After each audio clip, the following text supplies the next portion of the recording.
Amen. Second Chronicles chapter 16 verse 9a, sabi rito, sapagkat nakatingin ang Panginoon sa buong mundo para palakasin ang mga taong matapat sa Kanya. Favor. Amen? Kapag matapat ka, asahan mo, may pabor dyan ang ating pong Panginoon. Hallelujah. People who finds favor has faith, of course. Kapag may pananampalataya ka, asahan mo, merong pabor dyan ang ating pong Panginoon. Tama po ba? Kapag ikaw ay kalugod-lugod sa ating pong Panginoon, kapag ikaw ay namumuhay na matuwid sa paningin ng ating pong Panginoon, asahan mo, papaboran ka ng ating pong Panginoon. Amen po ba? Malakas nga na palakpak para kay Jesus ngayong umaga. Sa aklat ng awit, chapter 37, verse 23, sabi rito, ginagabayan ng Panginoon ang bawat hakbang ng taong matuwid na ang buhay ay nakakalugod sa Kanya. Abay, sabihin mo, wow, grabe pala. Amen. Kapag ikaw ay lumalakad na may matuwid na pamumuhay, amen, ibig sabihin talagang ang sabi ng Biblia, mga kapatid, amen, binibigyan kayo ng pansin ng ating pong Panginoon, amen, ginagabayan ka ng Diyos, kaya pala, nandito ka pa. Amen.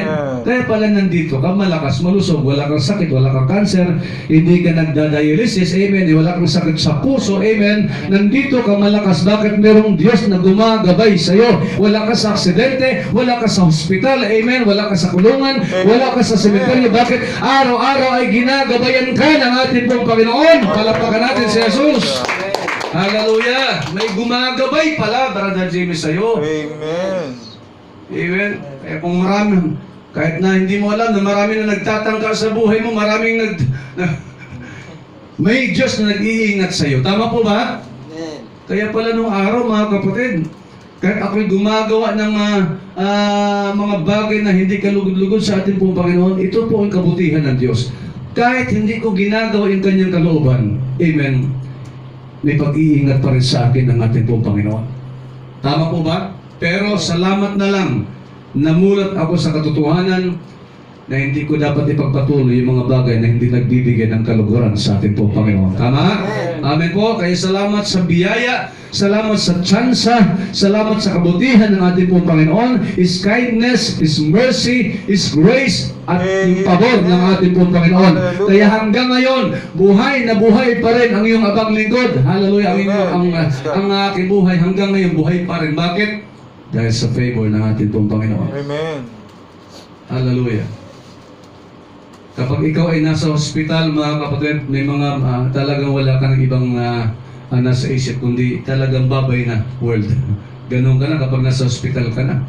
Hindi ko lang alam kung ano yung nararamdaman ni Nanay nung siya nasa hospital. Pero ako, nung hospital ako, sabi ko mukhang hindi na ako lang makakalabas na buhay dito. Pero salamat na lang, lahat ng mga pangyayari sa buhay ko, mayroon palang nagmamatyag na Diyos. Amen? Kaya nung ako po'y nagdesisyon na maglingkod sa ating pong Panginoon, doon, kapatid, lalong naranasan ko yung himala at pabor ng Diyos. Amen.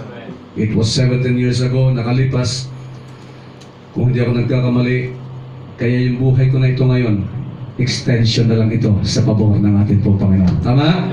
Hallelujah. Sabi ng 37 verse 25, ako'y naging bata, sabi ni David, ako'y naging bata at ngayon matanda na, ngunit hindi ko pa nakita kahit kailan na ang matuwid ay pinabayaan ng Panginoon. O ang kanyang mga anak ay namalimos ng pagkain. Amen. Tama? So, ibig sabihin, naramdaman talaga ni David, amen, na talagang mula nung pagkabata niya, hanggang nung siya'y tumanda, talagang naramdaman niya yung presensya, naramdaman niya yung provision ng ating pong Panginoon. Hindi siya namamalimos. Bakit? Pinagpapala siya ng ating pong Panginoon, pinagtagumpay siya ng Diyos sa kanya sa lahat ng digmaan niya. Amen po? At salamat, si Solomon na nakikinabang. Kaya kapag ikaw ay magulang, mga kapatid, amen, magulang ka na talagang makita ng Diyos yung pagsunod mo sa Panginoon, asahan po natin yung ating mga anak, yung susunod sa atin, sila po ang mag-e-enjoy sa mga